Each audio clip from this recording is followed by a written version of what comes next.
Wow. Deebo Samuel's requesting a trade?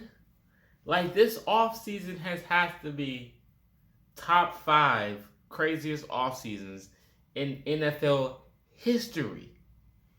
History.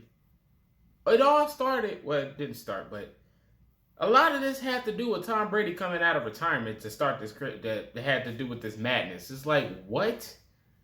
So the fact that Deebo Samuel, who happens to be very talented, is requesting a trade from the San Francisco 49ers.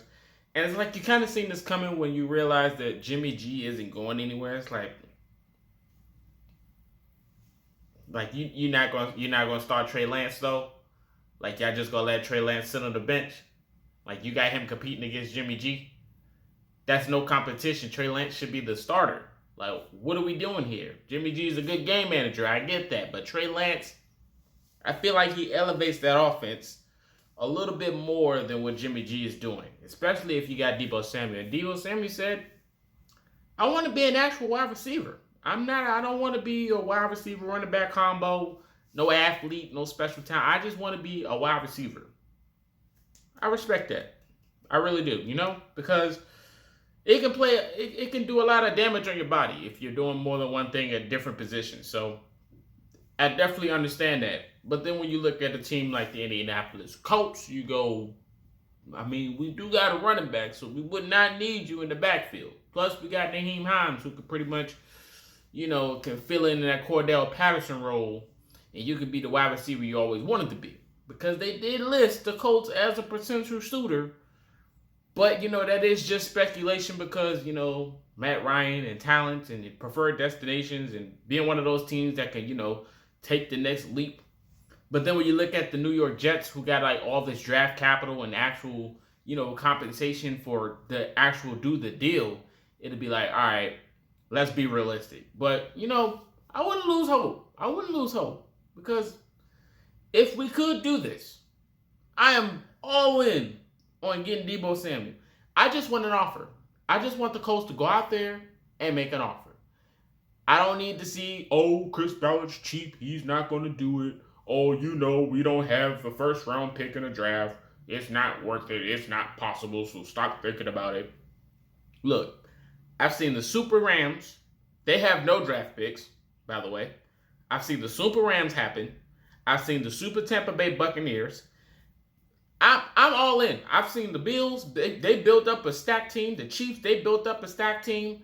I don't want to hear none of this. I don't. Because anything is possible at this point. The way this offseason's going, anything's possible. Now, the next thing that might come up in mind. You probably have to trade up. You probably have to give up a player if you don't have a first-round pick. You probably have to give up an up-and-star talent.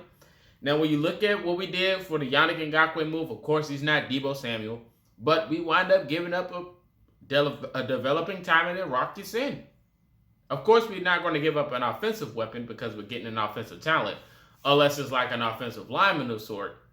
But, a defensive young talent that may be willing to get rid of to sacrifice to go get Deebo Samuel because you guys always claim that we need offensive weapons and you guys don't want to spend money on Jarvis Landry or bring back T.Y. Hilton or go get Julio Jones. Do what you got to do. It's Deebo Samuel we're talking about here. This dude is a dog. Like he's a freak athlete. He's really, really good. And if we had to go out there and sacrifice or go do something, all chips in, right? Hey, do what you got to do to go get Deebo. I'm just saying. You add him with Jonathan Taylor. Could you imagine that? Could you imagine Michael Pittman Jr., Deebo Samuel, and Jonathan Taylor all on the same team? Like I said, pure speculation. This is just a prediction if it was to happen. I know there are other teams that have way more of compensation of what they can give up than what we do. But like I said, we are one of those teams that, like on betting odds, I'm pretty sure the Colts are like down there at the bottom somewhere. Like I said, it can happen. Anything can happen. I know he might go somewhere else, but I'm just saying, if he was to land in Indy, all chips in would just take it to the next level because we make a moves, but it ain't like moves like we want. But hey, I'm just saying. But you guys let me know your thoughts in the comment section. What do you think Deebo Samuel go? How do you think the 49ers are going to do in the future? Let me know what the Colts should give up if it was possible. All these things in the comment section. This is Marcus, and until next time, you've been Culture Shock.